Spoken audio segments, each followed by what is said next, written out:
she lies beyond the stars. Those dazzling heights too fast to climb. I got so hard to fall so far, but I found heaven as love swept low. My heart beating, my soul breathing. I found my life when I laid it down.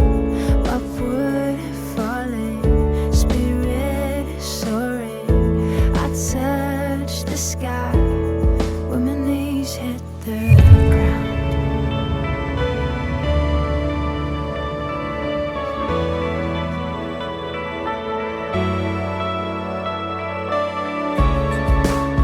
What treasure waits within your skies? The gift of freedom gold can't buy. I bought the world and sold my heart. We traded heaven to have me again. My heart beating, my soul breathing. I found my life when I laid it down. Upward falling, spirit soaring. I touched the sky when my knees hit the ground.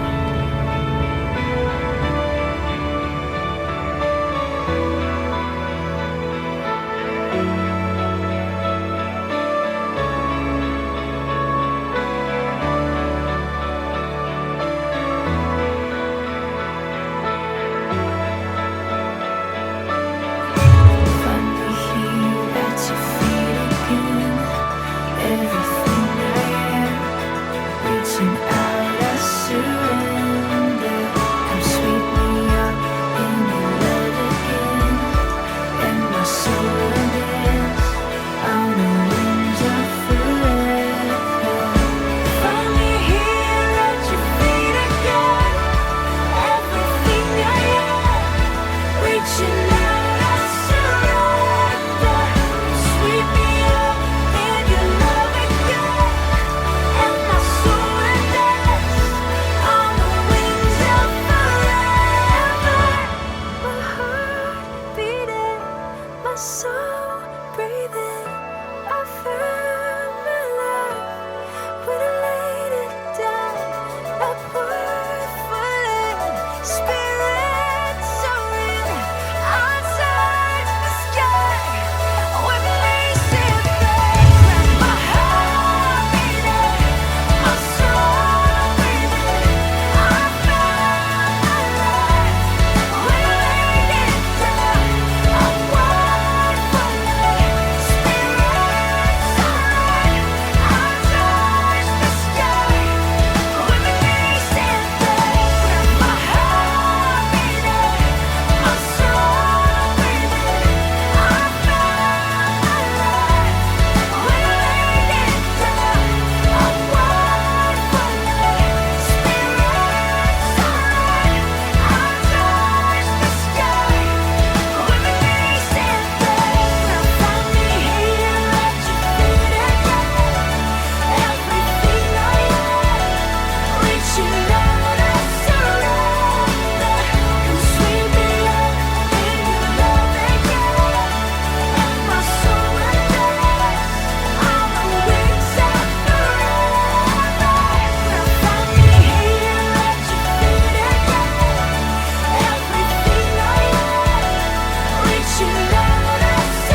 여러분 반가워요.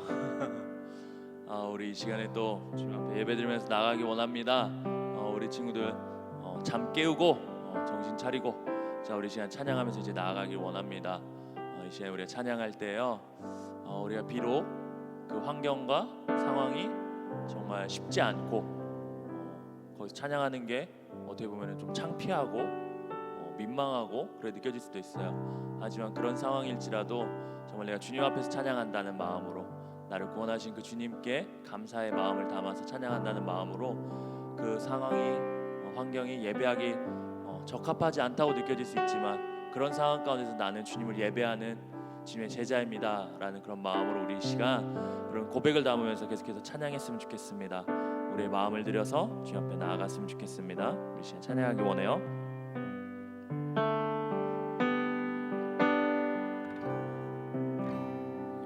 노래할 수 없는 곳이라 해도 노래할 수 없는 곳이라 해도 난 노래하리 기도할 수 없는 곳이라 해도 난 기도하리. 우리 처음부터 한번 찬양할까요? 노래할 수 없는 곳이라 해도 노래할 수 없는 곳이라 해도 나 노래하리 기도할 수 없는 곳이라 해도 기도할 수 없는 곳이라 해도 나 기도하리. 주님 사랑해 주님 사랑의 손길이 나를 만들어 내 모습 이대로 사용하여 주시네. 흐트러진 마음을 만지시어 이끄시는 곳 어디라도 나는 노래하리. 우리의 마음을 담아서 다시 처음부터 찬양하기 원합니다. 노래할 수 없는 곳이라 해도 나 노래하리.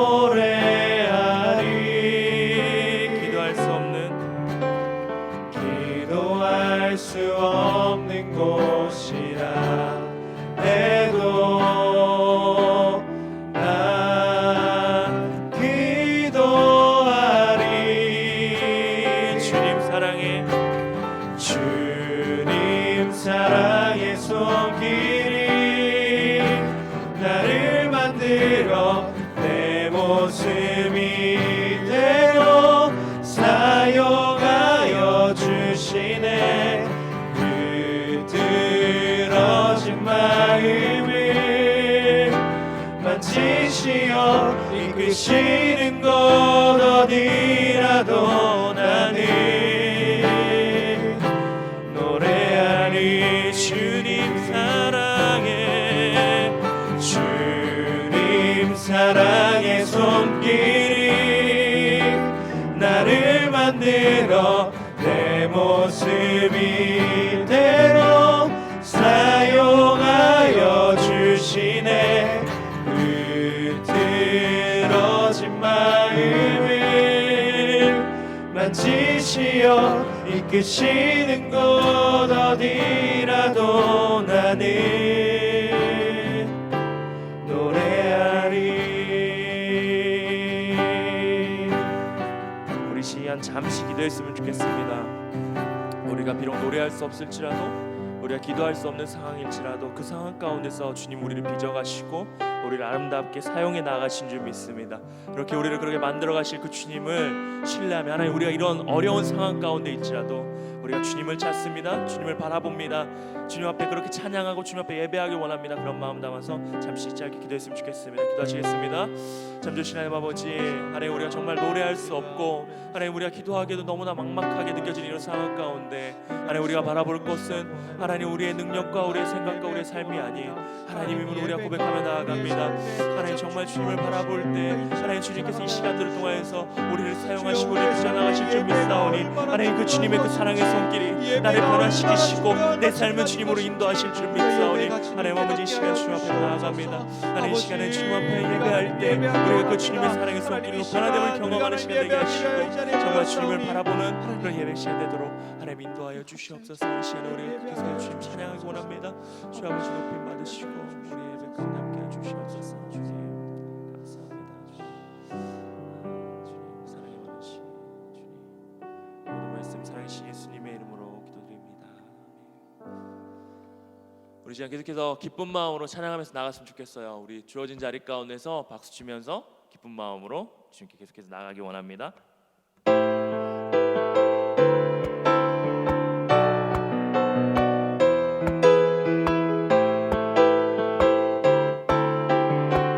주님의 영광, 주님의 영광 나타나셨네.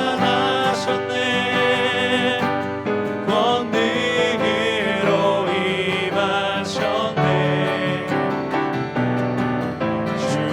주님에서 날 살리신 주 성령 놀라우신 주 하나님. 주의 나라가 자는 눈을 뜨며 할렐루야 임하소서.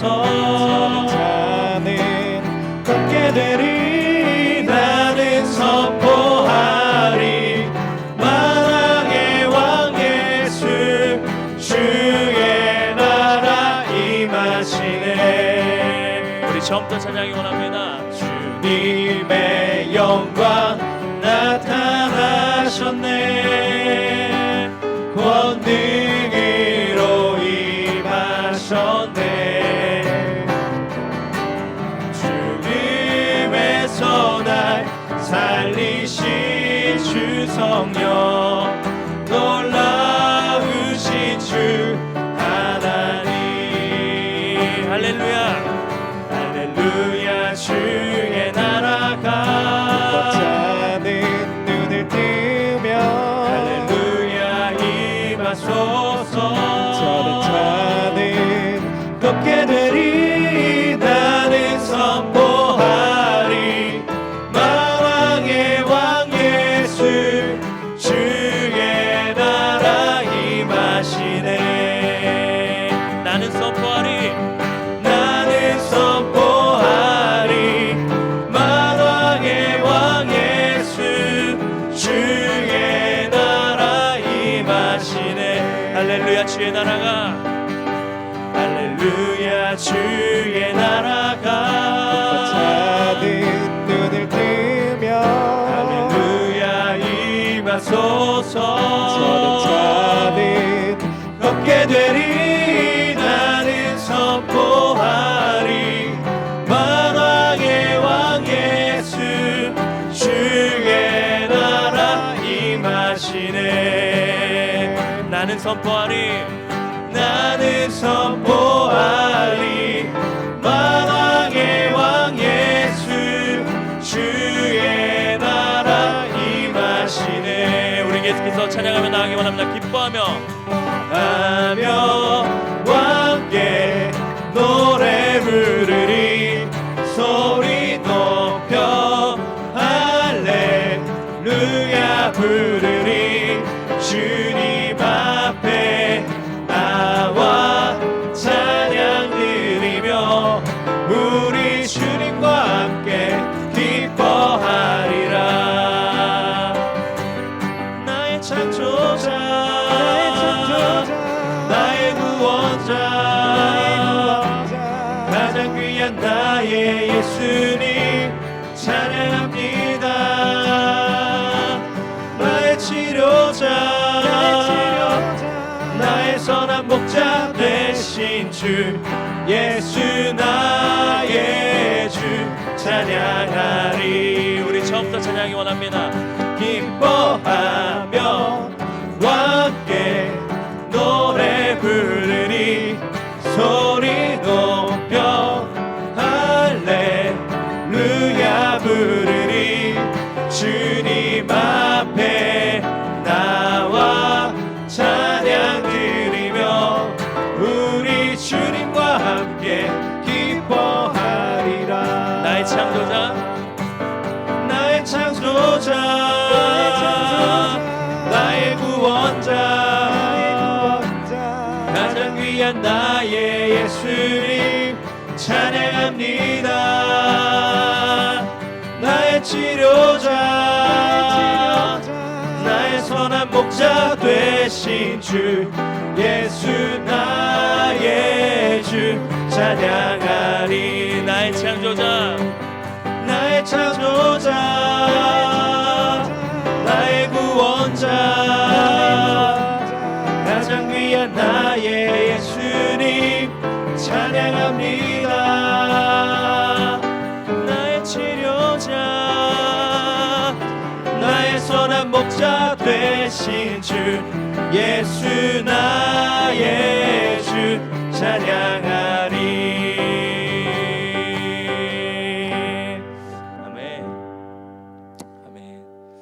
우리의 왕 되시며 우리의 치료대 되시며 우리의 구원자 되신 그 주님을 온전히 예배하며 나아가기 원합니다. 그런 예배하는 자들에게 주님께서 한량없는 은혜를 부어주실 줄 믿으며 우리가 그런 은혜를 소망하면서 이 시간 계속해서 찬양했으면 좋겠습니다.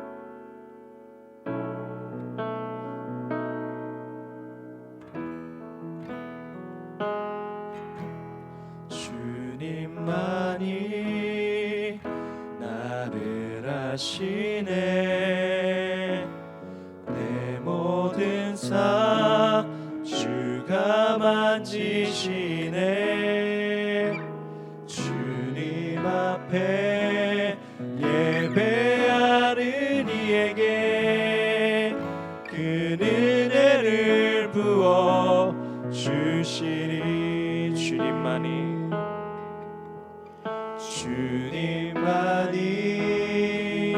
나를 아시네. 내 모든 삶 주가 만지시네.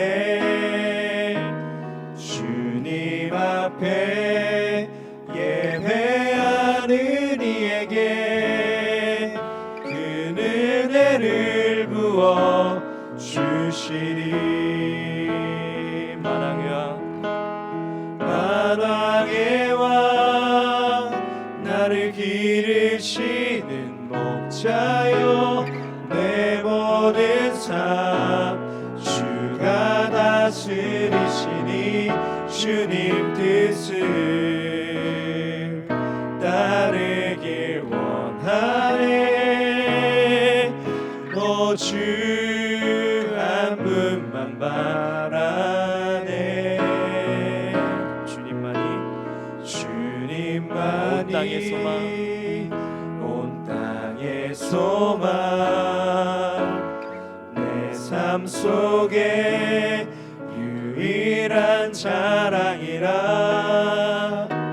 주님 앞에 기도하는 이에게 그 은혜를 부어 주시리. 우리 한 번 더 고백하기 원합니다. 만왕의 왕, 만왕의 왕 나를 기르시는 목자요. 내 모든 삶 주가 다스리시니 주님 뜻을 따르길 원하네. 오 주 한 분만 바라네. 주님만이 나를 아시네.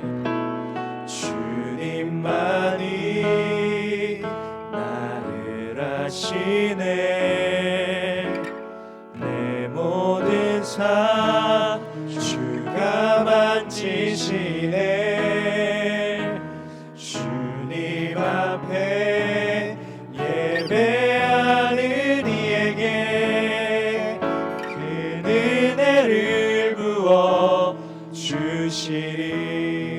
잠시 기도하며 나아갔으면 좋겠습니다. 어떠한 상황 가운데서도 주님 앞에 예배하는 자들에게, 주님 앞에 기도하는 자들에게 주님께서 큰 은혜를 부어주신다고 하셨사오니 하나님 아버지, 우리가 찬양 가운데 고백한 것처럼 하나님 이 시간 우리의 상황과 우리의 여건이 어떠할지라도 하나님 그 주어진 자리 가운데 주님을 예배할 때 하나님 아버지, 주님께서 동일한 은혜, 하나님 뜨거운 성령의 충만함을 허락하여 주시옵소서. 하나님 그것을 기대하며 사모하며 나아가오니 하나님 우리 시간 기도하면서 준비할 때 하나님 우리 가운데 한량없는 주님의 성령의 기름 부음이 임할 수 있도록 주의 역사하여 주시옵소서. 이렇게 우리 예배를 위하여서 이 시간 기도하면서 나갔으면 좋겠습니다. 기도하시겠습니다. 잠시 하나님 아버지, 하나님 이 시간 주님 앞에 나아갑니다. 하나님 아버지, 우리가 예배할 때, 주님을 찾을 때, 주님을 부르시며 주님께 가까이 나아갈 때 주 아버지, 우리 가운데 성령의 충만함과 주님의 은혜를 하나님 부어주실 줄 믿사오니 하나님 아버지, 주님께서 우리의 만왕의 왕 되시며 우리의 목자 되심을 믿사오니 하나님 아버지, 주님께 온전히 이끌림 받길 원하며 하나님 주님께 온전히 통치받길 원하며 하나님 아버지, 온전히 주 앞에 나아가오니 아버지, 이 시간 우리를 다스리시고 주 아버지, 주의 성령이 충만함으로 인도하여 주시옵소서. 하나님 우리 마음 가운데 갈급하고 연약하고 무너져 있고 하나님 우리 죄로 물들어 있는 마음이 있다면 이 시간 가운데 주 아버지, 온전히 우리 연약한 인생을 붙들어 주시옵소서. 하나님 우리 보기 원하오니 주님만 붙들고 나아가기 원하오니 주여 우리 예배 가운데 함께 하여 주시고 주여 우리 인생 가운데 하여 주시옵소서. 아버지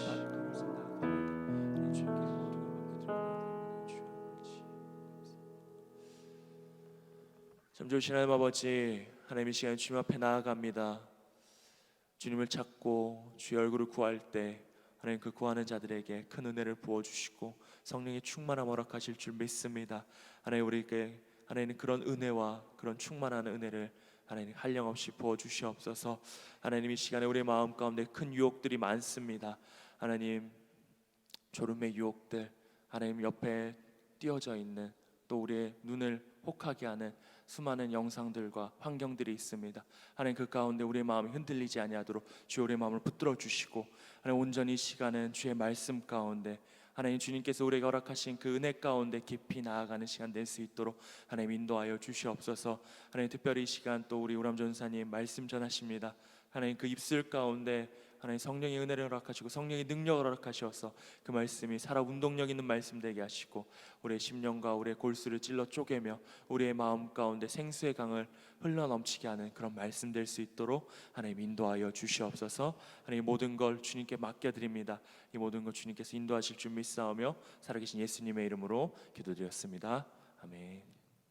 자, 오늘 우리가 함께 읽으실 말씀은 마가복음 13장 3절에서 13절 말씀입니다. 자, 제가 읽겠습니다. 예수께서 감람산에서 성전을 마주 대하여 앉으셨을 때 베드로와 야고보와 요한과 안드레가 조용히 묻되 우리에게 이르소서 어느 때에 이런 일이 있겠사오며 이 모든 일이 이루어지려 할 때 무슨 징조가 있사오리이까? 예수께서 이르시되 너희가 사람의 미혹을 받지 않도록 주의하라.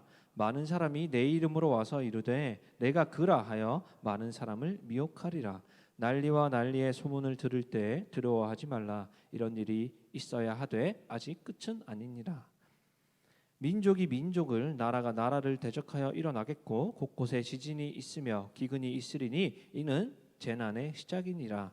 너희는 스스로 조심하라. 사람들이 너희를 공회에 넘겨주겠고 너희를 회당에서 매질하겠으며 나로 말미암아 너희가 권력자들과 임금들 앞에 서리니 이는 그들에게 증거가 되려 함이라.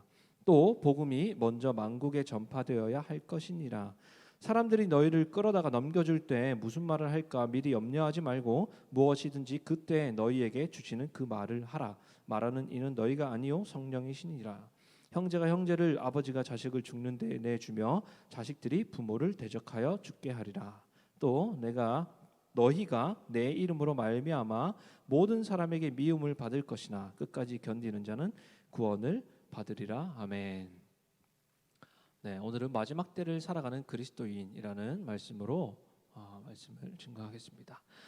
우리가 지난 시간에 그러니까 지지난주에는 마가복음 13장 1절에서 2절 말씀에 대해서 말씀을 선포를 했습니다.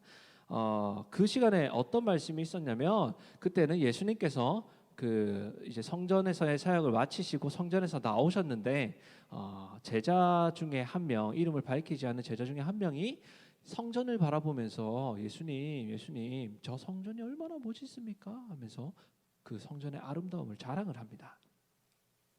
그런데 그 제자를 향하여서 예수님께서 말씀하십니다.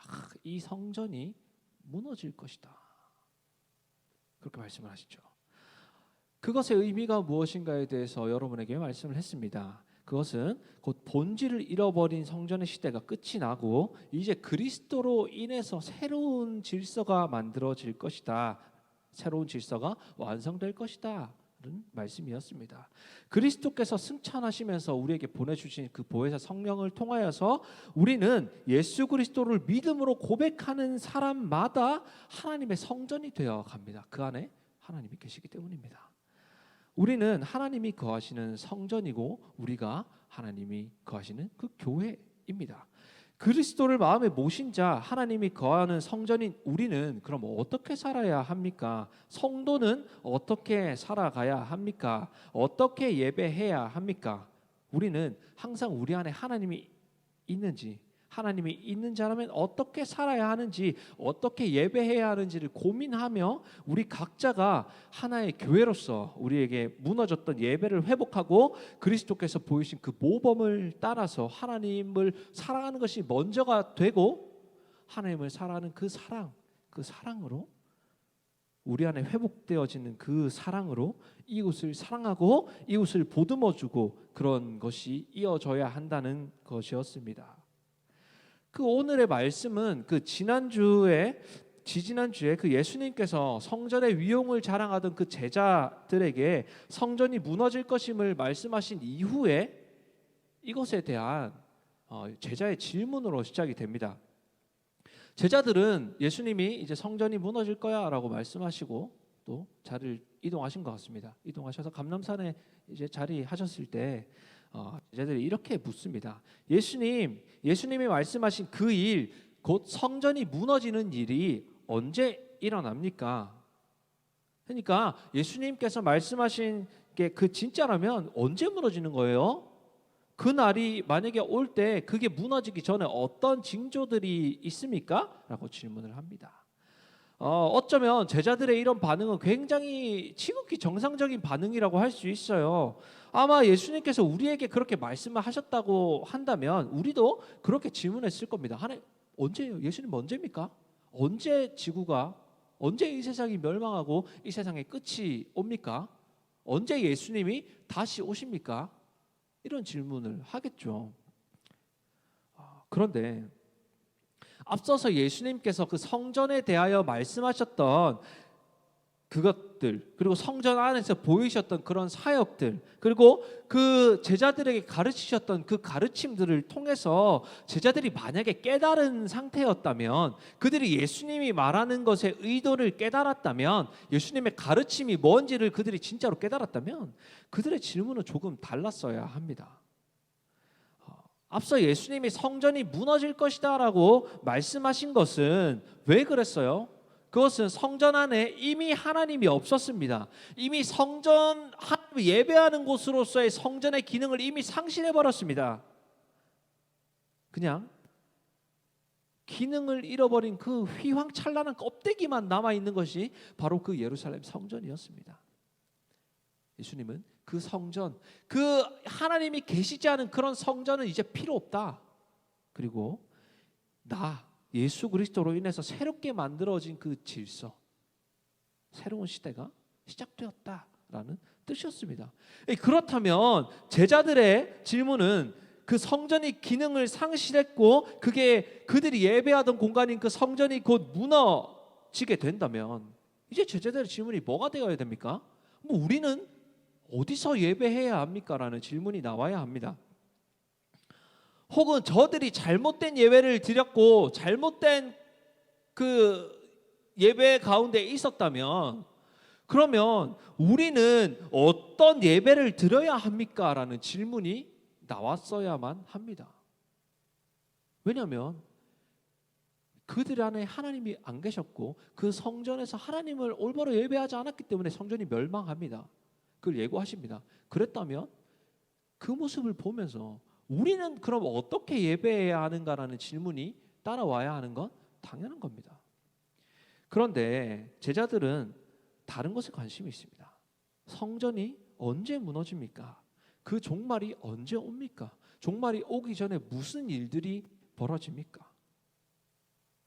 아주 현실적인 질문입니다. 제자들은 왜 종말이 오는지 언제 오는가에 대해서 질문을 했을까요? 뭐 여러 가지 이유가 있을 수 있겠지만 이것을 물은 의도를 생각해 보면 사람들은 그 종말에 대해서 관심이 굉장히 많습니다. 많은 사람들은 종말의 날을 알고 싶어 합니다. 왜냐하면 그 종말의 때를 알게 되면 굉장히 우리의 마음이 편해지기 때문입니다. 왜 편해질까요? 삶이 단순해지니까 그렇습니다. 예를 들면 몇 년, 몇 월, 며칠, 몇 시, 몇 분, 몇 초에 예수님이 다시 오신다라고 말한다면 사람들은 그 날의 시간을 맞추어 놓고 이제 계획을 짜서 살아갈 겁니다. 언제부터 하나님을 열심히 믿고 언제부터 신앙생활을 열심히 해야겠다. 그렇게 생각을 하면서 살아가겠죠. 삶이 굉장히 단순해지고 굉장히 내가 컨트롤하기 쉬워지기 때문입니다. 이 종말론에 대한 종말론을 이용한 그런 속임이 있었습니다. 대표적으로 다미 선교회의 시한부 종말론 사건입니다. 1992년에 다미 선교회라는 다가올 미래라는 이름을 가진 선교회가 있었습니다. 그런 선교회를 비롯해서 그 단체에서 파생된 몇 개의 단체가 1992년 10월 10일 또는 1992년 10월 28일에 예수님이 공중에 재림하셔서 그 믿는 사람들이 하늘로 이제 올라간다, 휴거한다라는 그 휴거설을 주장했습니다. 다미 선교회는 이게 1992년 10월 10일 아니면 10월 28일에 일어날 거라고 이제 주장을 한 거죠. 사람들이 그거에 이제 속아 넘어갔어요. 그래서 수많은 사람들이 일상을 이제 내버리고 그 선교회에 막 헌신했습니다. 왜냐하면 이제 종말이 온다고 하니까 예수님 온다고 하니까 막 거기에다가 막 다 쏟아 부었습니다. 선교회에 자기의 재산을 헌납하고 그랬습니다. 그런데 결국 어떻게 됐어요? 사기극이었습니다. 휴거설을 주장했던 그 이장님이라는 이 교주는 신도들의 재산 34억을 헌납받아서 가로챈 혐의로 구속당했고 징역을 살았습니다. 아까도 말했지만 만약에 종말의 때가 언제인지 안다면 우리의 삶은 굉장히 간단해지고 굉장히 편해질 겁니다. 더 이상 아둥바둥 살아가지 않아도 될 겁니다. 10년 뒤에 세상이 멸망한다고 하면 그 10년 뒤를 기다리면서 그냥 이렇게 차근차근 우리의 삶을 즐기다가 죽기 직전에 예수 그리스도 믿고 딱 죽으면 된다. 이렇게 사람들이 생각을 하겠죠. 그러니까 이 제자들이 그런 질문을 한 겁니다. 언제 이 종말이 옵니까? 라는 질문이죠. 제자들이 성전이 무너진다는 그 말씀을 듣고 마땅히 제일 먼저 해야 할 질문은 바로 우리가 어디서 어떤 예배를 드려야 하는 겁니까? 어떤 예배가 하나님이 받으시는 예배입니까? 라는 질문을 했어야만 합니다. 왜냐하면 계속해서 들었지만 그들이 성전에서 예배가 무너진 모습을 보았고 예수님께서 그것을 끊임없이 지적하는 모습을 보았기 때문에 그들 안에 생겨야만 하는 질문은 그러면 어떤 예배가 하나님이 기뻐하시는 예배일까라는 질문이어야 했다는 겁니다. 그런 고민이 있어야만 했습니다. 그런데 예수님은 아주 친절하게도 그들이 이런 언제 이런 일들이 있습니까? 어떤 징조가 있습니까? 라고 질문할 때 예수님께서 그날의 징조들에 대해서 말씀을 하십니다. 여기서 말하는 그 날은 성경에서 보면 그 예루살렘이 멸망하는 그 날임과 동시에 또 이 세상 역사의 마지막 종말의 때를 의미한다고 볼 수 있습니다.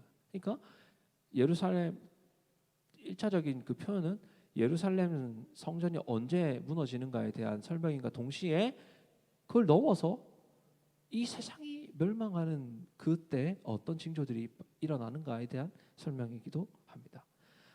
이 성전은 AD 70년에 그 로마군에 의해서 파괴됩니다.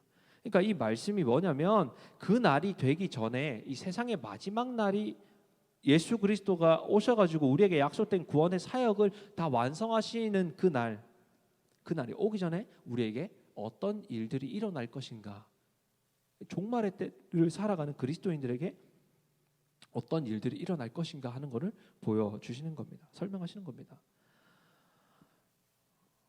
많은 사람들이 6절입니다. 6절. 자, 첫 번째 어떤 징조가 있냐면 6절 한번 떼어주세요. 네. 많은 사람이 내 이름으로 와서 이르되 내가 그라하여 많은 사람을 미혹하리라. 미혹하리라. 첫 번째는 미혹입니다. 여러분, 미혹이 뭔가요? 미혹의 사전에 찾아보면 무엇인가에 홀려 정신을 못 차리는 것 또는 정신이 헷갈려서 갈팡질팡하는 것을 의미합니다. 성경에서 어떤 의미로 사용되냐면 길을 잃게 만드는 것 또는 속이는 것, 기만하는 것을 바로 이 미혹이라고 표현합니다. 그러니까 뭐냐면 가짜인데 진짜인 척을 하는 거죠. 가짜가 진짜로 둔갑을 해서 우리를 자꾸 속이고 우리를 막 유혹하고 우리를 기만하는 것을 의미합니다. 유대 기록에 보면 AD 70년 이전에 AD 70년에 이 예루살렘 그 성전이 멸망을 하잖아요. 다 무너지잖아요. 자, 그 이전에 메시아를 자처하는 이들이 여럿 생겨났다고 기록되어 있습니다. 그리고 역사가 요세푸스에 따르면 50년대 중반에 드다라는 사람이 나타났는데 그 사람이 막 요단강을 가르는 능력을 보여주고 그걸 포함해가지고 여러 표적을 막 사람들에게 보여주면서 많은 사람들을 현혹시켰다라고 기록했습니다. 수많은 이단들이 존재하죠. 지금도 아마 제가 정확한 수치를 기억은 안 납니다만 뭐 서울에 뭐 예수님이 몇 명 있고 다윗이 몇 명 있고 뭐 엘리야가 몇 명 있고 하여튼 뭐 선지자들이 엄청나게 많습니다. 그리고 또 자기가 성령이다, 보혜사 성령이다라고 주장하는 사람들도 있죠. 뭐 대표적으로 신천지나 뭐 그런 저기 어디야 장길자 씨나 뭐 그런 사람들이 자기를 이제 성령이다, 예수 그리스도다 이렇게 주장을 합니다. 그런 이단들이 굉장히 많습니다. 이 미혹은요 뭐가 그 본질이냐면 우리는 예수 그리스도의 다시 그 오심과 승천으로 성령을 우리에게 보내셔서 우리 한 사람 한 사람이 하나님이 거하시는 거룩한 성전이 되어 가는 겁니다. 이제 성전인데 아직 미완성이고 성전이 완성되어지기까지 이제 계속해서 싸워 나가는 거죠. 그 과정을 겪어 나가는 겁니다. 그런데 우리가 하나님이 거하시는 그 성전으로 완성되어져 가는 그 거룩한 삶을 살지 못하도록 회방하는 것입니다. 그게 첫째 되는 게 바로 미혹입니다. 그들은 미래에 있을 일들에 우리의 관심을 집중을 시킵니다. 그래서 이런 막 일들이 있을 거야. 이런 막 문제들이 있을 거야 하면서 걱정을 시키면서 우리가 현재 우리의 삶에서 마땅히 하나님께 드려야 될 순종과 그런 예배를 올바르게 드리지 못하도록 회방을 놓는 거죠. 우리의 정신을 막 갈팡질팡하게 하고 우리가 막 우리의 눈을 가려서 우리가 올바로 된 것들을 보지 못하게 만드는 것들이 바로 이 이단의 이 미혹입니다. 이 미혹에 넘어가지 않는 방법이 있습니다. 그거는 진짜가 뭔지를 아는 거죠. 우리 안에 진짜 예수 그리스도가 살아서 역사하시도록 하는 겁니다. 우리 안에 진짜가 만약 있다면, 진짜에 대한 믿음과 확신이 있으면 우리는 가짜에 절대로 넘어가지 않습니다. 진짜를 가진 사람은 가짜에 넘어가지 않습니다. 속지 않습니다. 이런 예를 들 수 있죠. 명품 가방이 있습니다. 진짜를 가지고 있어요. 근데 누가 가짜 가방을 갖고 와가지고 가짜 명품을 갖고 와서 이거를 줄 테니까 따라오라고 합니다. 진짜를 가진 사람은 진짜가 뭔지 구분할 수 있으니까 넘어가지 않겠죠. 현혹되지 않습니다. 그러니까 우리에게 중요한 건 진짜 그리스도가 누구인지를 바로 아는 겁니다. 그 믿음을 우리 안에 가지고 있는 겁니다. 그렇다면 우리는 절대 미혹되지 않습니다. 그리고 7절입니다. 또 난리의 소문을 들을 때 두려워하지 말라. 이런 일이 있어야 하되 아직 끝은 아니니라. 난리의 소문이 있을 것입니다. 우리의 마음을 불안하게 하고 두렵게 만드는 일들이 일어날 것입니다. 미혹이 마음의 문제고 우리가 이런 본질을 알고 있지 못할 때 우리의 눈을 가리워서 속이는 것이었다면 이제는 그런 현실적인 문제입니다. 지금의 세상을 보면 얼마나 불안합니까, 여러분? 경제 위기가 아니었던 적이 없고요. 일자리는 계속 없어가지고 청년 실업은 계속해서 늘어만 갑니다. 우리가 언론에서 이렇게 말하죠. 우리가 부모 세대보다 못 살게 되는 세대다 이야기를 합니다. M4 세대고 소망이 없다 계속 얘기합니다. 내 집 마련은 먼 꿈이다. 내 집 마련 하려면 몇십 년 동안 한 푼도 안 쓰고 모아야 서울에 집 하나 살 수 있다. 이런 말 얘기를 하면서 막 이제 우리의 삶이 얼마나 절망적인지에 대해서 계속해서 이야기를 합니다. 거기다가 이제는 코로나까지 덮쳐가지고 우리나라가 굉장히 어려운 상황 가운데 있죠. 너무 힘들어요. 그러니까 이런 상황들은 자꾸만 우리를 조급하게 만들어요. 뭐라도 해야 한다는 불안감을 심어줍니다. 그렇죠? 굉장히 불안하게 만들잖아요, 사람을.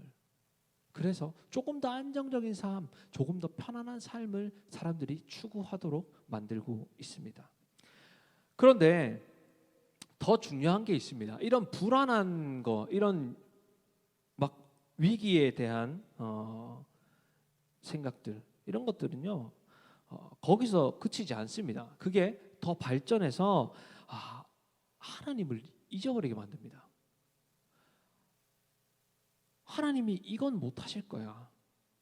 하나님이 내 삶에 이런 문제들은 해결하지 못해. 하나님은 그 정도는 아니야 라고 이제 생각하게, 계속 그렇게 생각하게 만드는 거죠. 하나님도 이 문제는 해결할 수 없다고 생각하게 만드는데 이 불안과 위기의식과 이런 것들이 있습니다. 이 현실적인 문제들 앞에서 자꾸만 하나님을 뒤로 밀어내는 겁니다. 네. 또 8절부터 이 말씀인데 제가 읽지는 않고, 전쟁과 지진과 기근과 같은 재난들이 계속해서 일어납니다. 그리고 그리스도를 믿는다는 이유로 우리가 재판을 받게 될 것이다 말합니다. 그런데 중요한 건 이런 이제 막 그 재난의 징조들을 예수님께서 말씀하십니다. 그런데 예수님께서 그 재난의 징조를 말씀하시면서 중요한 건 이 재난의 징조들이 아닙니다. 뭐냐면 그때 우리가 막 잡혀가서 무슨 말을 할지 염려하지 말라고 말씀하십니다. 그 이유를 성령이 함께 하시기 때문이다라고 말씀을 하시죠. 그러니까 이게 뭐냐면 우리가 막 그런 말세에 엄청 그런 많은 징조들이 일어납니다. 그래서 우리 그리스도인들이 굉장히 힘들게 합니다. 막 우리의 마음이 조급해지고 막 걱정이 막 불안이 막 생겨나고 우리를 미혹하는 막 그런 거짓 선지자들이 막 일어나고, 그래서 우리의 눈을 가리고 우리의 귀를 막고, 그래서 우리의 눈앞에 있는 그런 현실들만 계속 바라보게 하면서 조급해하면서 하나님이 아니라 그냥 세상의 이야기들을 들으면서 조급하게 살아가도록 그렇게 만듭니다. 하지만 중요한 게 뭐냐면 그때에도 하나님은 계십니다. 그때도 하나님은 함께 하십니다. 성령이 우리 안에 계십니다. 그리고 우리는 그 성령으로 인해서 하나님의 성전이 되어 갑니다. 날마다. 그런데 세상은 하나님이 우리와 함께 없다라고 얘기를 하죠. 거짓말합니다. 미혹되지 말라는 겁니다. 그거에. 우리는 하나님의 그런 모든 통제 아래에 있습니다. 그러면서 마지막 이제 13절 말씀이에요. 13절 말씀 한번 읽어볼까요, 같이? 또 너희가 내 이름으로 말미암아 모든 사람에게 미움을 받을 것이나 끝까지 견디는 자는 구원을 받으리라. 끝까지 견디는 자는 구원을 받으리라. 무슨 말씀이에요? 끝까지 견디는 자가 구원을 받는다. 뭐 끝이 있다는 거고, 또 끝까지 견디는 자에게 구원이 있다는 말은 그만큼 그것을 견디지 못하는 자들도 있다는 말입니다. 왜 견디지 못하는 자들이 생겨날까요? 진짜가 없기 때문입니다. 그 안에 진짜 그리스도를 향한 믿음이 없기 때문에 견디지 못하는 겁니다. 어떻게 하면 이 미혹과 재난과 기근과 핍박 속에서 믿음을 굳건히 지켜나갈 수 있을까요? 이 종말의 때에 있을 이 어려움들은 지금 우리가 다 경험하고 있는 겁니다. 지금은 우리는 종말의 때를 살아가고 있는 겁니다. 예수 그리스도가 다시 오시는 그날, 세상이 끝나는 그날까지 우리는 종말의 때를 계속해서 살아가고 있습니다. 그 종말의 때를 살아가는 우리가 어떻게 하면 그런 어려움과 미혹과 막 재난과 기근과 핍박과 이 가운데서 우리의 믿음을 지켜낼 수 있을까요? 끝까지 견딜 수 있을까요? 하나님을 의지하는 겁니다. 정답은 이것밖에 없어요. 하나님을 의지하는 겁니다. 우리가 기억해야 될 게 있어요. 이 세상의 주인은 하나님입니다. 그렇기 때문에 하나님은 모든 상황을 다 알고 계십니다. 모든 상황을 다 알고 계십니다. 우리가 이 상황 속에서, 이런 어려움 속에서 우리가 해야 할 게 뭐냐면 하나님이 우리에게 원하시는 것이 무엇인지를 아는 겁니다. 세상은 우리에게 자꾸만 말해요. 돈이 있어야 한다. 미래를 대비해야 한다. 너가 안정적인 직장을 가져야 되고, 너가 더 많은 돈을 가져서, 너가 더 많은 재산을 가져서 너의 미래를 안정적으로 지켜내어야 한다. 더 나은 삶을 살아야 한다. 막 그렇게 이야기를 합니다. 그래서 지금 교회 가는 게 급한 게 아니고, 믿음을 가지는 게 급한 게 아니라 그냥 내 눈앞에 있는 그것들을 성취하고 세상에서 성공하고 내 몸을 위해서 시간을 쏟고 네가 원하는 것들을 다 가져내는 것, 이루어내는 것, 그게 전부라고 말합니다. 그렇게 하면 너는 너의 삶을 지켜낼 수 있을 거라고 얘기를 합니다. 그런데 그게 어디 우리의 뜻대로 힘대로 되는가요? 우리가 열심히 노력하면, 우리가 막 최대한의 방비를 해놓으면 우리의 삶에 어려움이 찾아오지 않습니까? 우리가 건강을 막 열심히 가꾼다고 해서 우리가 아프지 않나요? 우리가 막 돈을 집에 엄청 쌓아놓는다고 해서 어려움이 찾아오지 않나요? 어려움이 찾아옵니다. 우리가 알 수 없는 시기에, 알 수 없는 때, 우리가 어떻게 할 수 없는 어려움들이 자꾸만 찾아오게 되는 겁니다. 그래서 우리는 하나님 나라의 가치와 그 세상의 다른 가치들이 충돌할 때 우리는 자꾸만 하나님 나라의 가치를 뒤로 밀어내버립니다. 하나님은 자꾸 뒤로 밀려나는 겁니다. 순번에서. 우리가 지금 경험하고 있지 않습니까? 코로나 시대를 경험하면서 예배의 가치가 우리의 삶에서 얼마나 낮은 순위에 위치해 있는지를 지금 여러분 보고 있지 않습니까?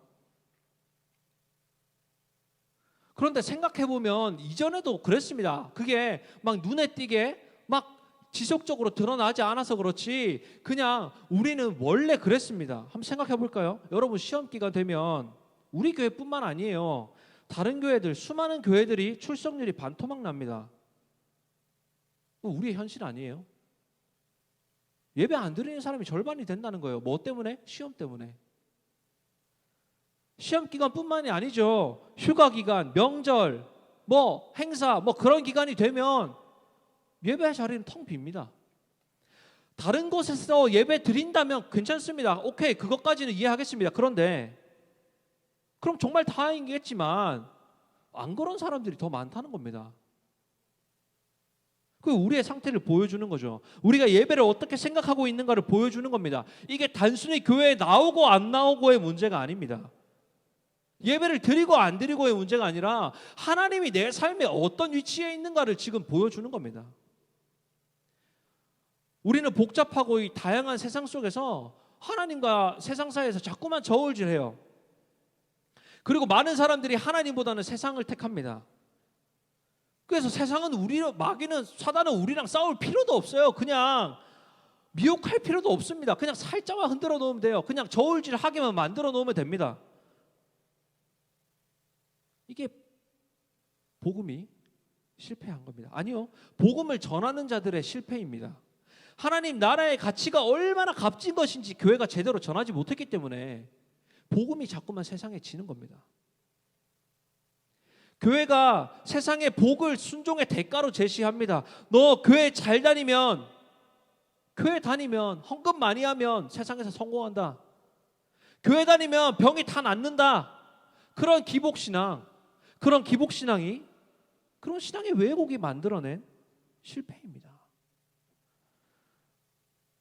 우리는 하나님의 나라의 그 가치와 세상의 가치가 충돌할 때 하나님 나라의 가치를 우선순위에 두어야 합니다. 그러지 않으면 우리는 미혹되는 겁니다.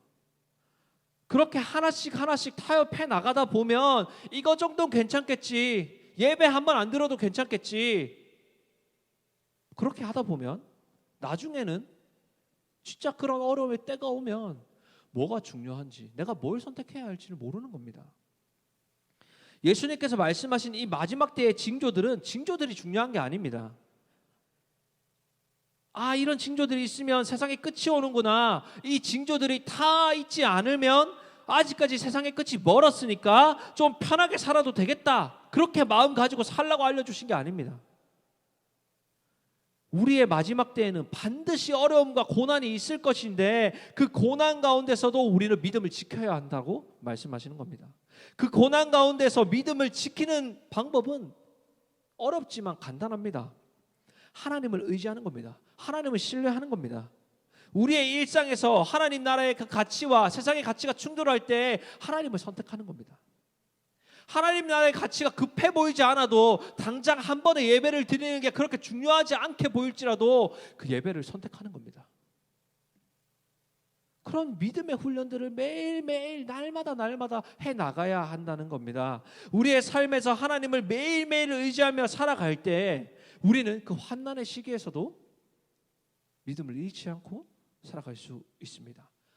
그때에도 하나님을 의지하며 살아갈 수 있습니다. 하나님은 마지막 때가 언제인지는 알려주시지 않았습니다. 그것은 항상 경각심을 가지고 살아가라는 것입니다. 하나님의 나라가 언제 임할지 모르니 항상 그때를 예비하라는 것입니다. 그 말은 지금 우리가 드리는 이 예배가 우리의 삶에 있어서 마지막 예배일 수도 있다는 겁니다. 그러니까 우리는 우리에게 주어진 그 순간에, 우리에게 주어진 그 삶의 순간에 최선을 다해서 우리의 전심을 다해서 하나님을 예배해야 합니다. 하나님을 의지하는 연습을 해야 합니다. 여러분의 예배는 어떻습니까? 지금 여러분은 하나님을 어떻게 예배하고 있습니까? 그 지금의 그 예배의 모습이 여러분들이 환난 가운데서 보일 삶의 모습입니다. 지금 여러분이 보이는 예배를 대하는 태도와 하나님을 대하는 태도가 그 환난이 왔을 때, 어려움이 찾아왔을 때 여러분이 보이는 삶의 모습입니다. 그러니까 지금 우리가 드리는 예배가 여러분의 삶의 마지막 예배인 것처럼 들으시기 바랍니다. 그것들을 잊지 않고 우리의 삶에서, 매일매일의 삶에서 하나님을 붙들고 하나님을 예배하는 그런 여러분들이 되었으면 좋겠습니다. 우리 함께 찬양 한 곡 하겠습니다. 아까 했던 찬양인데 예배하는 이에게 라는 찬양입니다.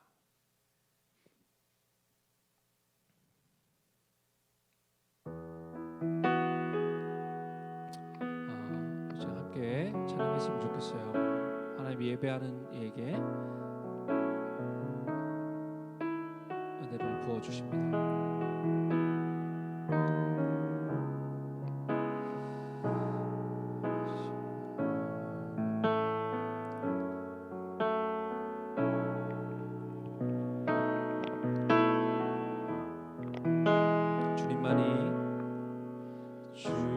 주님만이 나를 아시네. 내 모든 삶 주가 만지시네. 주님 앞에 예배하는 이에게 그 은혜를 부어 주시리. 만왕의 왕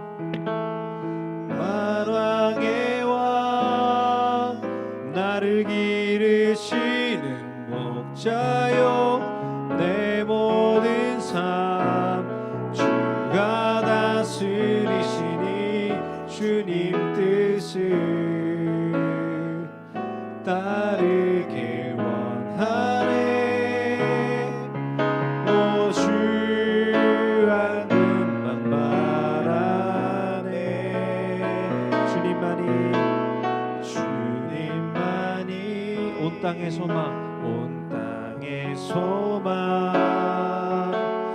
내 삶 속에 유일한 자랑이라.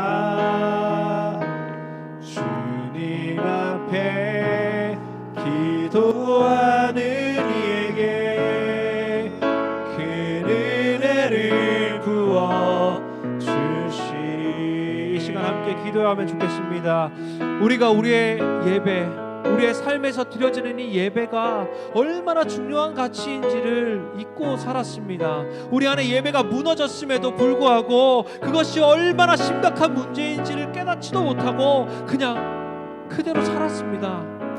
이제는 우리의 예배가 회복되어야 합니다. 우리의 예배가 단순히 그냥 자리를 때우고 시간을 때우는 것이 아니라 진짜 하나님께 올려드려져야 하는 예배고, 그 예배가 쌓이고 쌓여서 우리의 그 신앙을 만들어가는 겁니다. 그 예배를 통하여서 우리가 하나님을 더욱더 알아가고 우리의 그 성전이 점점 완성되어져 가는 겁니다. 우리 안에 예배가 무너져 있다면, 우리 안에 그 하나님을 갈망함이 없다면 우리의 삶은 이 종말의 때, 이 마지막 때를 살아가는 그리스도인들인 우리의 삶에 예배가 무너져 있다면 우리는 모든 것을 잃은 겁니다. 우리가 아무리 많은 재산과 아무리 많은 명예와 모든 것을 가졌다고 할지라도 우리 안에 예배가 무너져 있고 우리 안에 하나님이 안 계신다면 우리의 삶은 아무것도 아닙니다. 세상이 계속해서 말할 겁니다. 돈이 최고고 명예가 최고고 안정적인 삶이 최고다 말할 겁니다. 그것에 속지 마십시오. 하나님을 예배하는 삶이 최고의 삶입니다. 하나님을 예배하는 것이 우리의 최고의 가치입니다. 우리가 찬양에 고백한 것처럼 우리의 삶을 아시는 그 주님을 우리가 기억하고 온 땅의 소망 되시고 내 삶의 유일한 자랑 되시는 그 하나님을 우리가 붙들고 살아가길 원합니다. 이 시간 함께 기도할 때 하나님 우리의 삶의 예배를 회복시켜 주시옵소서. 하나님 우리의 삶의 예배보다, 하나님을 예배하는 것보다 다른 가치를 높게 올려주지 않게 해주시옵소서. 하나님의 가치가, 하나님을 향한 예배가 내 삶의 최고의 가치가 되게 하여 주시옵소서라고 우리가 함께 기도하겠습니다. 하나님 감사합니다. 하나님 우리를 자녀 삼아 주시고 우리에게 하나님께 나아갈 수 있는 이 예배의 길을 열어주셨습니다. 그런데 우리가 그 예배가, 우리에게 주어진 이 예배가 그리스도의 그 십자가의 죽음으로써 부활로써 우리에게 주어진 이 예배가, 그 예배의 가치가 얼마나 중요한지 우리가 잊고 살았습니다. 우리는 자꾸만 세상의 가치에 눈 돌리고 세상이 말하는 소리에 귀 기울입니다. 하나님 우리가 이제는 깨닫기 원합니다. 온 땅의 소망 되시고 우리의 삶의 유일한 자랑 되시며 나를 만드시고 나의 삶을 다 아시는 그 하나님, 그 하나님을 예배하는 것, 그 하나님을 따라가는 것, 그 하나님을 닮아가는 것, 그 성전이 완성되어 가는 것, 그것이 우리의 삶의 최고의 목표가 되게 하여 주시옵소서. 그것을 향하여 우리의 삶을 온전히 바쳐드리고 우리의 삶을 온전히 헌신하게 해 주시옵소서. 아버지 하나님 우리의 삶의 예배를 회복시켜 주시옵소서. 아버지 감사합니다. 아버지 우리의 삶의 예배를 회복시켜 주시옵소서. 아버지 하나님 감사합니다. 우리를 구원하여 주셔서 감사합니다. 예수 그리스도를 이 땅에 보내주셔서 너무나 감사합니다. 예수 그리스도를 통하여서 우리에게 열린 이 예배, 우리에게 허락된 이 예배가 우리의 삶에 얼마나 중요한 것인지, 그 가치가 얼마나 가치 있는 것인지, 예배가 얼마나 가치 있는 것인지를 우리가 깨닫고 하나님 앞에 이 예배의 시간에 우리 모든 것들을 올려드려 하나님이 기뻐하시는 예배 드리게 하여 주시옵소서. 하나님, 마지막 때를 살아가고 있습니다. 세상은 우리를 유혹하고 우리를 미혹하지만 또 현실적인 문제들이 우리를 매일매일 우리의 마음을 힘들게 하고 우리를 흔들어 놓지만, 이 세상을 지으시고 모든 것을 아시는 하나님께서 그 가운데서도 우리와 함께 하시며 우리를 지키시며 우리를 사랑하신다는 그 사실을 우리가 기억하며 살아가게 하여 주시옵소서. 우리의 믿음을 끝까지 지키고 끝까지 견디게 하여 주시옵소서. 우리와 함께 하실 줄 믿사오며 살아계신 예수 그리스도의 이름 받들어 기도드립니다. 아멘. 네, 주기도문으로 예배를 마치겠습니다. 하늘에 계신 우리 아버지여, 이름이 거룩히 여김을 받으시오며 나라의 임하옵시며 뜻이 하늘에서 이룬 것 같이 땅에서도 이루어지이다. 오늘날 우리에게 일용할 양식을 주옵시고 우리가 우리에게 죄 지은 자를 사하여 준 것 같이 우리의 죄를 사하여 주옵시고 우리를 시험에 들게 하지 마옵시고 다만 악에서 구하옵소서. 대개 나라와 권세와 영광이 아버지께 영원히 있사옵나이다. 아멘. 자, 우리 이 시간에 앞에 막 뭐가 많죠. 오늘 진행할 람대 광의 대결은 세 가지 게임입니다. 그 전에 지난주에 람대광 다 맞춘 친구들이 있었어요. 또 우람 전사님에 올인을 한 친구 5명이 있었는데 전사님 좀 마음이 아팠습니다. 자, 이 친구들 중에 중등부가 3명이나 있어서 좀 마음이 아팠어요. 자, 첫 번째 고등부는 두 분 먼저 말해주세요. 2명. 소정이랑 상욱이. 소정이, 상욱이. 이렇게 변함없는 믿음을 네. 보여줘가지고 내가. 우리 부서 전사님 딱 선택했는데, 자, 부서 전사님이 있음에도 불구하고 고등부 전사님에게 올인한 우리 중등부 회장 마은빈 그리고 우리 김서영 그리고 김현우 학생, 이렇게 3명 있어요. 그 친구들에게 전사님들이 선물 끝나고 보내주도록 하겠습니다. 자, 오늘도 이제 3번의 게임을 진행할 텐데 전사님이 이를 갈고 왔습니다. 이를 갈고 왔어요. 오늘은 꼭 다 이기겠다라는 마음으로 왔으니까 여러분들이 잘 선택해주면 될 것 같아요. 자, 첫 번째 게임은 얼음 쌓기입니다. 얼음 쌓기. 얼음 쌓기인데 간단해요. 게임은 얼음을 여기 위에 이렇게 하나씩 쌓을 겁니다. 하나씩 쌓는데 먼저 떨어뜨리는 사람이 지는 게임이 되겠습니다. 간단하죠? 자, 이제부터 여러분들이 선택을 해주면 되겠습니다. 우람 전사님이 이길 것 같다. 전사님이 이길 것 같다. 빠르게 선택해 주기 바랍니다. 여러분의 선택은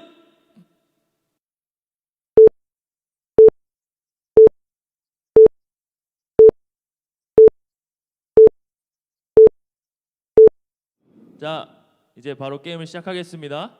자, 우리 가위바위보 하고 게임 시작할게요. 안 내면 진 거 가위바위보. 오, 발전했어. 자, 전사님 오늘은 꼭 이긴다 했죠? 자, 이깁니다. 자, 우람 여러분. 전사님 먼저 하시죠. 먼저? 무조건 위에 쌓는 거예요? 어디 위에요? 그러니까 무조건 다 그 그렇죠. 당연하죠. 전 사람이 당연하죠. 하고 위에. 당연하죠. 진짜 당연하죠. 어떻게 쌓는 건 내 마음이죠. 그렇죠. 당연합니다. 근데 노타가 바로 났는데 네. 쓰러졌다. 그럼 끝입니다. 그럼 또 제대로 해줘야지. 갑니다. 와, 이거 안 해봐가지고. 놓으면 끝이에요. 오케이.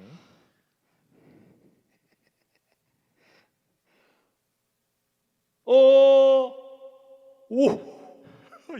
야, 이거 어렵다. 야, 이거 어렵다, 얘들아 이거 어렵다. 어떡하니? 야, 이거 어렵다. 큰일 났다. 장난 아니다 진짜.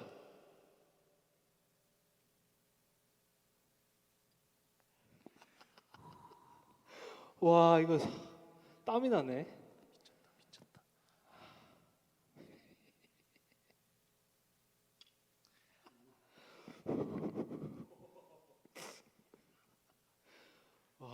얘들아 이게 흔들린다.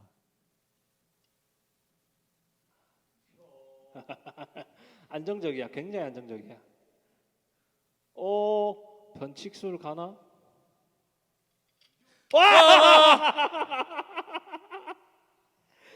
아, 이거 자 이렇게 해서 첫 번째 경기는 전사님이 졌습니다.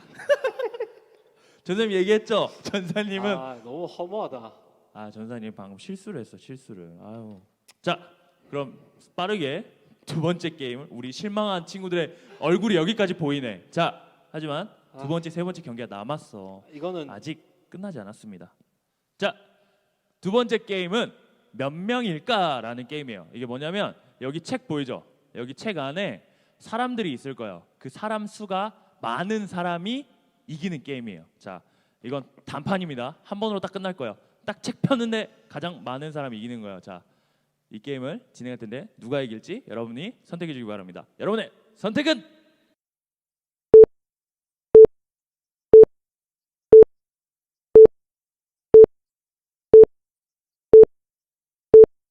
자 이제 두 번째 게임을 시작하겠습니다. 두 번째 게임 간단해요. 자 누가 많은 사람 있는지 하는 게임이에요. 누가 먼저 할지 가위바위보 할게요. 안 내면 진 거 가위바위보. 아이씨.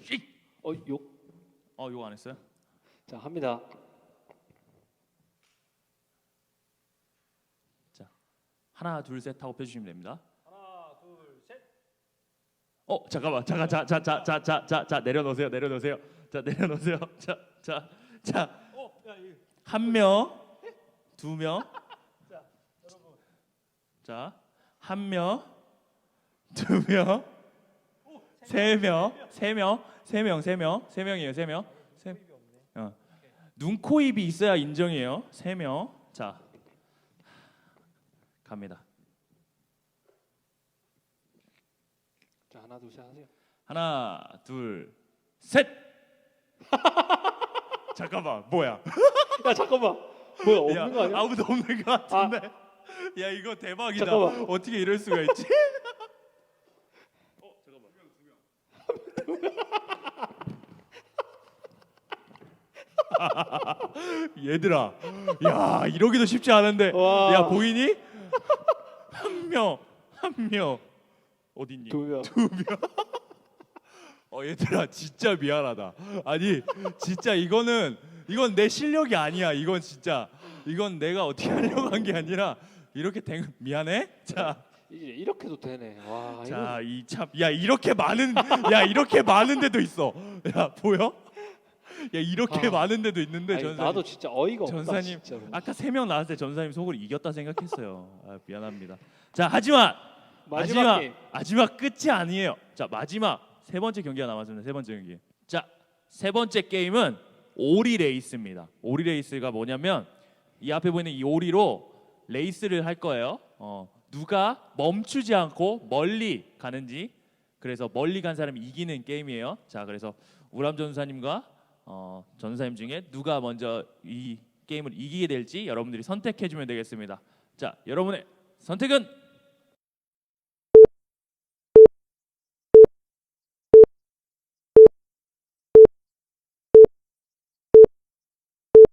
여러분 오리를 선택을 해야 돼요. 오리가 두 마리가 있는데 주황색, 하늘색 오리가 있는데 어떤 오리를 선택할지 먼저 가위바위보 하겠습니다. 안 내면 진 거 가위바위보. 오케이. 자, 전사님은 이 하늘색 오리를 선택하도록 하겠습니다. 얘는 똑바로 못 가요. 얘들아, 얘는 멀리 못 가. 자, 과연 똑바로 못 가는 애랑 멀리 못 가는 애 중에 누가 이길지. 와, 자, 이거는 진짜 모르겠다. 한번 해볼게요. 자, 우리 세 번째 경기를 시작하도록 하겠습니다. 우리 세 번째 경기는 이 오리 멀리 가기 게임, 오리 레이스 게임입니다. 자, 우리 이제 시작할게요. 자, 준비 좀 하고. 자, 과연 이번 경기는 누가 이길지. 이거는 진짜 모른다. 야, 이건 진짜 몰라. 이건 진짜 모르는 거야. 자, 이거는 내 실력도 아니고 오리한테 여러분 열심히 기도하세요. 자, 끝선입니다. 자, 시작. 왜 미는 거 같은데? 아니야. 떨어지려고 그래가지고 뒤로. 야, 힘내라, 힘내라, 이게 안 가 생각보다. 힘내라. 힘내라. 야, 오 멀리 간다. 멀리 간다. 안 움직여 얘. 하늘색. 힘내라.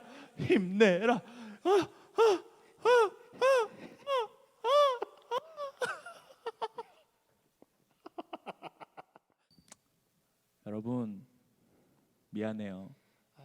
잘했다. 전사님은 예쁘다. 3주 연속 9연패를 기록했어요. 솔직히 이겨도 별로 기쁘지도 않아요. 지금. 전사님도 솔직히 이건 질 줄 몰랐어. 아까 우리가 연습으로 이거 한번 해봤거든. 그게 하늘색이 진짜 잘 갔어. 근데 진짜 당황스럽다. 자, 얘들아 정말 미안하고 오늘 왠지 우람전 선생님한테 올인한 친구도 많았을 것 같은데. 없을 것 같아 오히려.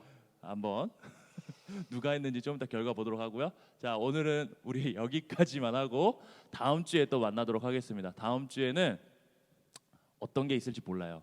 람대 광이 또 갈지 아니면 다른 걸로 만날지 우리가 다음 주를 기대하면서 다음 주에 또 보길 바래요.